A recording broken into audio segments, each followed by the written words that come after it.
Assembly ఎన్నికల్లో ఓటమిపైన తొలిసారి స్పందించారు బీఆర్ఎస్ అధ్యక్షుడు మాజీ సీఎం కేసీఆర్. ఓడిపోతామని పోలింగ్ కు 15 రోజుల ముందే తెలుసున్నారు. అయితే 15 రోజుల ముందు అభ్యర్థులను మార్చడం కష్టం కాబట్టి ఏం చేయలేకపోయామన్నారు.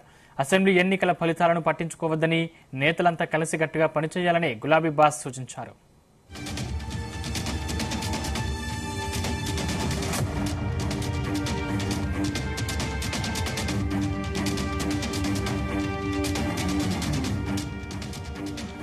కాళేశ్వరం ప్రాజెక్టులో భాగమైన మేడిగడ్డ బ్యారేజీ డ్యామేజ్ పై కేసీఆర్ సంచలన వ్యాఖ్యలు చేశారు. పెద్ద పెద్ద ప్రాజెక్టులు కట్టినప్పుడు చిన్న చిన్న సమస్యలు రావడం సహజమని, ప్రాబ్లమ్స్ వస్తే వాటిని ప్రభుత్వం వెంటనే పరిష్కరించాలని సూచించారు. నోట్లో ఒక పన్ను పాడైతే చికిత్స చేసుకుంటాం తప్ప మొత్తం పళ్ళు పీకి వేసుకోలేం కదా అని హితవు పలికారు.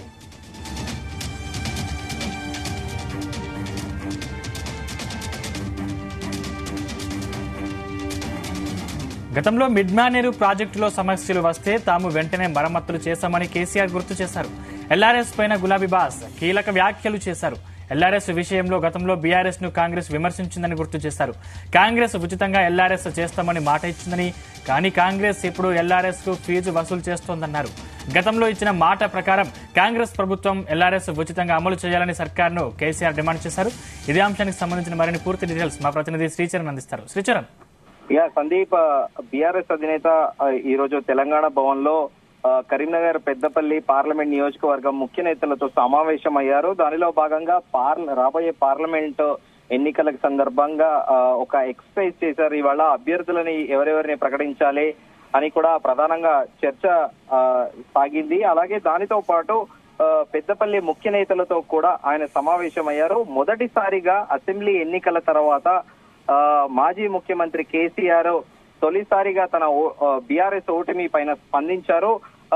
తనకి 15 రోజుల ముందే బీఆర్ఎస్ పార్టీ ఓడిపోతుంది అని తెలుసని కూడా ఆయన ప్రస్తావించారు. 15 రోజుల ముందు అభ్యర్థులను మార్చడం కష్టం కాబట్టి ఏం చేయలేకపోయామన్నారు అని కూడా ప్రధానంగా ఆయన ప్రస్తావించారు. దానితో పాటు అసెంబ్లీ ఎన్నికల ఫలితాలను పెద్దగా పట్టించుకోవద్దని, ఇక నుంచి నేతలంతా కలిసికట్టుగా పనిచేయాలని కూడా కేసీఆర్ నాయకులందరికీ కూడా సూచించారు. అయితే మనం ప్రధానంగా ఈ 15 రోజుల ముందే తెలుసని ఆయన ఇచ్చిన స్టేట్మెంట్ కి మనం కాస్త వెనక్కిపోతే, అసెంబ్లీ ఎన్నికలకు 2 నెలల ముందు నవంబర్ లో జరిగిన అసెంబ్లీ ఎన్నికల ముందు దాదాపు సెప్టెంబర్ ఆగస్టు ఎండింగ్ చివరిలోనే అప్పట్లో కూడా ఒక ప్రచారం జరిగింది.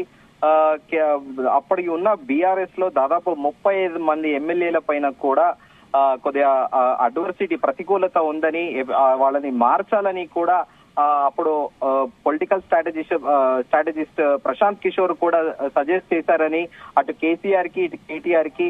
కానీ కేటీఆర్ పెద్దగా ప్రశాంత్ కిషోర్ ని పట్టించుకోకపోవడం వలనే అభ్యర్థులని మార్చలేదని కూడా ఒక ప్రచారం జరిగింది. అయితే ఈ విషయము ఇప్పటి ముఖ్యమంత్రి, అప్పుడు అపోజిషన్ లో ఉన్న రేవంత్ రెడ్డికి ఈ విషయం తెలిసి ఇమ్మీడియట్ గా ఎక్కడైతే అడ్వర్సిటీ ఉందో ఏ కాన్స్టిట్యున్సీలో వాళ్ళు చెప్పుకున్న సదరు 35 నియోజకవర్గాలలో స్ట్రాంగ్ క్యాండిడేట్లని నిలపడం వల్లనే ఇక్కడ కాంగ్రెస్ విజయం సాధించింది అని కూడా కాంగ్రెస్ ప్రభుత్వం ఏర్పడ్డాక ప్రధానంగా ఒక చర్చ అయితే నడిచింది. అయితే ఈ 30 మంది ఎమ్మెల్యేలని టైం తక్కువగా ఉండడం వలన ఆ 30 మంది అసమ్మతి ఎవరికైతే అడ్వర్సిటీ ఉందో ప్రతికూలత, ఆ ఎమ్మెల్యేలకు కాకుండా వేరే వాళ్ళకి టికెట్ ఇస్తే వీళ్ళు మళ్ళీ పార్టీకి పని చేయకుండా వీళ్ళు రెబల్ గా తయారైతే ఏంటి అనే పరిస్థితులలో కూడా బీఆర్ఎస్ అధినేత ఆలోచించే క్యాండిడేట్లని మార్చకుండా అలాగే అసెంబ్లీ ఎన్నికలకు పోయారని కూడా ఇటు బీఆర్ఎస్ వర్గాల్లో అంతర్గతంగా చర్చలు కూడా నడిచాయి అప్పట్లో. అయితే ఇవాళ మొదటిసారిగా మాజీ ముఖ్యమంత్రి దీనిపైన స్పందించడం కూడా ప్రస్తుతం పొలిటికల్ సర్కిల్లో సర్వత్రా చర్చ నడుస్తోంది. అయితే ప్రధానంగా మనం చర్చించుకోవాల్సిన అంశము, కాంగ్రెస్ ప్రభుత్వం ఏర్పడ్డాక ప్రధానంగా కాళేశ్వరం ప్రాజెక్ట్ పైనే ప్రధానంగా దృష్టి సారించింది. ఇటు మేడిగడ్డతో పాటు మిగిలిన బ్యారేజ్ల పైన కూడా మేడిగడ్డ కుంగుపాటు, అటు నేషనల్ డ్యామ్ సేఫ్టీ అథారిటీ వాళ్ళు ఇన్స్పెక్ట్ చేయడము, ఇటు బీజేపీ వాళ్ళు ఇటు కాంగ్రెస్ వాళ్ళు ఏకదాటిగా బీఆర్ఎస్ పైన దాడి చేస్తూ వస్తున్నారు.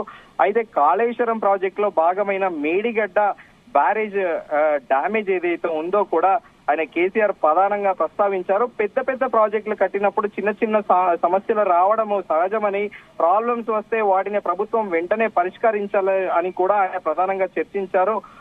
నోట్లో ఒక పన్ను పాడైతే సహజంగానే ఒక టీత్ ఉంటుంది, 32 టీత్స్ లో దాంట్లో ఒక పన్ను పాడైతే చికిత్స చేసుకుంటాం తప్ప మొత్తం పళ్ళు పీకి వేసుకోలేం కదా అని కూడా ఆయన ప్రధానంగా ప్రస్తావించినట్టు మనకు సమాచారము. అయితే గతంలో కూడా మిడ్మానేర్ ప్రాజెక్ట్ లో సమస్యలు వస్తే తాము వెంటనే మరమ్మతులు చేశామని కూడా ప్రధానంగా కేసీఆర్ గుర్తు చేశారు. ఎల్ఆర్ఎస్ మరో అంశాన్ని కూడా ఆయన లేవరెత్తారు.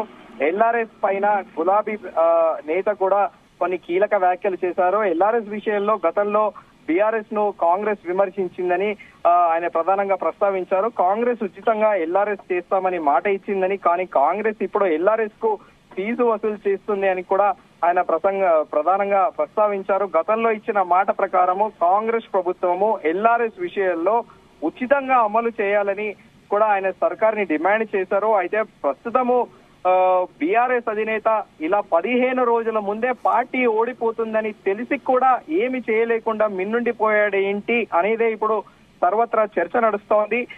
అయితే దీన్ని బట్టి ఆయన చేసిన వ్యాఖ్యలు బట్టి పార్టీ క్యాడర్ ని కాపాడుకోవడము, ఆ ఎవరైతే అడ్వర్సిటీ ప్రతికూలత ఉన్న ఎమ్మెల్యేలను కూడా కాపాడుకోవడము, వాళ్ళు వలసలు మారి వేరే పార్టీలో ఎక్కడ జాయిన్ అవుతారో, మళ్ళీ ఈ వచ్చే సీట్లు కూడా ఎక్కడ కూడా తగ్గిపోతాయో అన్న ఉద్దేశంతోనే ఏదో తన చరిష్మాతోని పబ్లిక్ ని చాలా తన ప్రసంగాలతో ఆకట్టుకునే కేసీఆర్ ఈసారి కూడా ఎలాగైనా ఒట్టెక్కుతాననే ఆలోచనతోనే ఆ 30 మంది ఎమ్మెల్యేలని మార్చకపోవడము అనేది కూడా ఒక ప్రధాన అంశంగా కూడా అంటున్నారు. కానీ ఏదేమైనప్పటికీ వాస్తవికంగా చూసుకుంటే మొన్న జరిగిన అసెంబ్లీ ఎన్నికల్లో ప్రజలంతా కూడా ప్రధానంగా మనం చెప్పుకోవాల్సింది రూరల్ ఏరియాస్ అంతా కూడా రూరల్ పీపుల్ అందరూ కూడా బీఆర్ఎస్ కి అగేనెస్ట్ గా ఓటు వేశారు. కొంత మేరకు అర్బన్ లో ఉన్న వాళ్ళు మాత్రము, ప్రధానంగా మనం హైదరాబాద్ సిటీలో చూసుకుంటే మెజారిటీ సీట్లు బీఆర్ఎస్ కు వచ్చినప్పటికీ రూరల్ ఏరియా పబ్లిక్ అంతా కూడా బీఆర్ఎస్ కి అగేనెస్ట్ గా ఓటు వేశారు. దానికి ప్రధాన కారణం కూడా అందరికీ తెలిసిందే, కాంగ్రెస్ సక్సీడ్ అయింది 2 విషయాలలో. ఒకటి, కేసీఆర్ దొరపాలన గడిలో పాలన కొనసాగిస్తున్నారని, కేసీఆర్ ఎవరిని కలవడు, అలాగే తనకు అహంకారం ఎక్కువని, ప్రజలతోని ఏ రోజు కూడా ప్రజల బాధలు పట్టించుకోలేరు, ప్రగతి భవన్ లో ఎమ్మెల్యేలకు మంత్రులకి ఎంట్రీ ఉండదు, ఐఏఎస్ అధికారులను కూడా గంటల తరబడి కూర్చోబెడతారు, వాళ్ళకు కూడా సరిగా అపాయింట్మెంట్ ఉండదు అనేది కూడా ప్రధానంగా ఆయన పైన ఆరోపణ చేశారు కాంగ్రెస్. అలాగే దీంతో పాటు కాంగ్రెస్ ఇంకో విషయంలో సక్సీడ్ అయింది.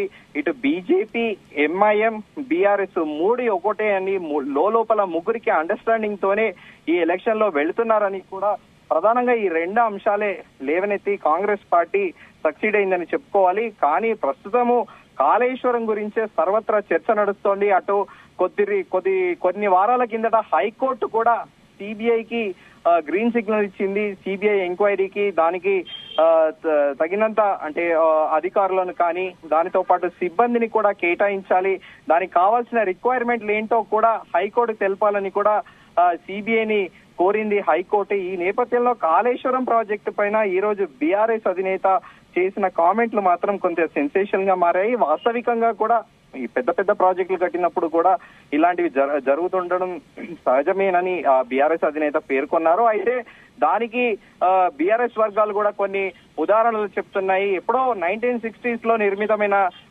నాగార్జున సాగర్ రిజర్వాయర్ కానీ, దీంతో పాటు శ్రీరామ్ సాగర్ ప్రాజెక్ట్ కానీ, ఇలాంటివి అన్నిటికీ కూడా సర్వసాధారణంగా రిపేర్లు వచ్చాయి. వాటిలలో కూడా ఆ డ్యామ్ గేట్స్ ఏవైతే ఉన్నాయో వాటికి కూడా తరచుగా రిపేర్లు వచ్చాయి.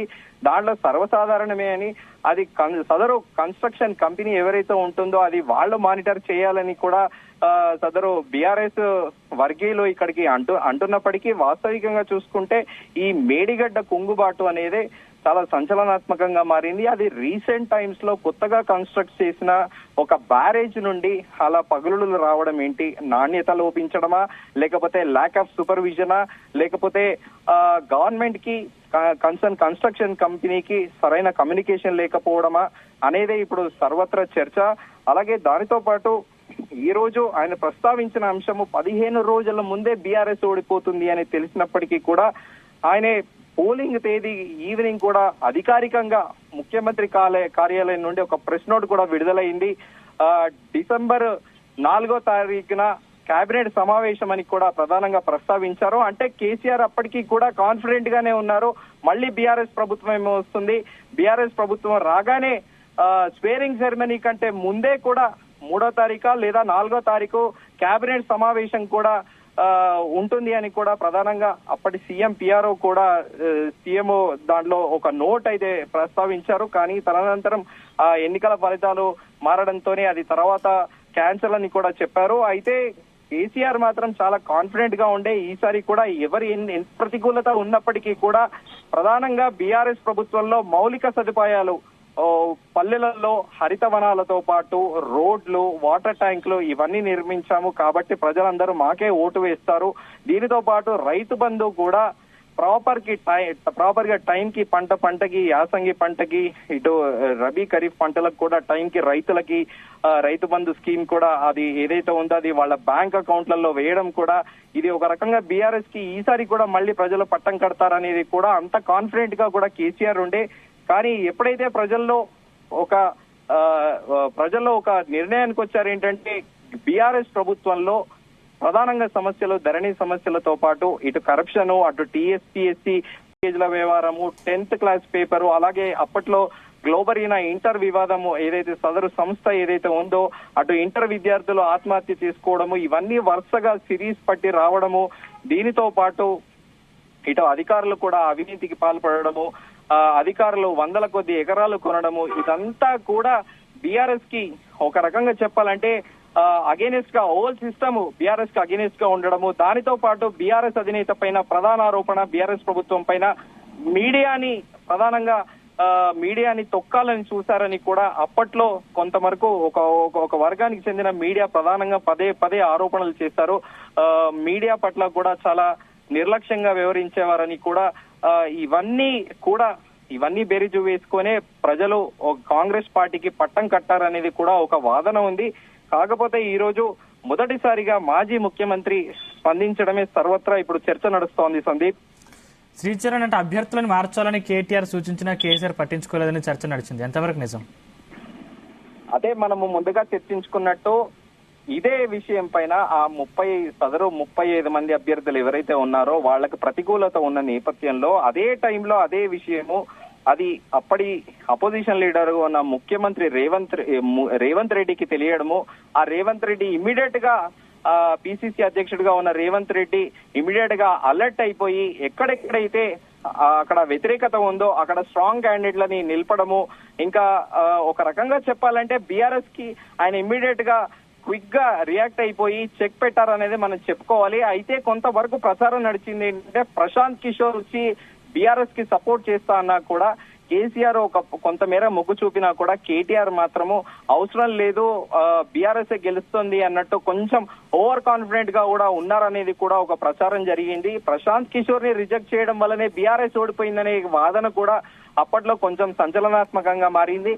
అయితే Prashant Kishor strategies old phenomena లాగా రొటీన్ గా ఉంటాయి, కొత్త స్ట్రాటజీస్ అంటూ ఏమీ ఉండవు. కాకపోతే ప్రశాంత్ కిషోర్ మాత్రము మొదటి నుండి కూడా చెప్పారు అభ్యర్థులను మార్చాలి, తప్పకుండా అభ్యర్థులను మారిస్తేనే తప్ప కొంత మేరకు సీట్లు వచ్చే అవకాశం ఉందని కూడా దాదాపు 4 నెలల ముందే ముఖ్యమంత్రి కేసీఆర్ ని అప్పటి ముఖ్యమంత్రిని ఫామ్ హౌస్ లో కలిశారనేది కూడా ప్రచారం నడిచింది. కాకపోతే ప్రధానంగా ఇటు బీఆర్ఎస్ వర్గాల్లో కూడా వాళ్ళు అంటున్నారు ప్రశాంత్ కిషోర్ స్ట్రాటజీ తీసుకోకపోవడము, ప్రభుత్వం పైన వ్యతిరేకత సహజంగానే 2 టర్మ్ లో ఏ ప్రభుత్వం అయినా పాలిస్తే సహజంగానే ప్రజలకు కూడా కొంత వ్యతిరేకత ఏర్పడుతుంది అనేది ఒక నానుడి ఉంది. దాని దృష్ట్యానే బీఆర్ఎస్ ఓడిపోయింది అని చెప్పేసి కూడా ప్రధానంగా బీఆర్ఎస్ వర్గీయులు అంటున్నారు. కానీ మరి ప్రజలు ఇచ్చిన మ్యాండేట్ ని ఏ పార్టీ అయినా గౌరవించాల్సిందే కదా Sandeep. Right, thank you Sricharan.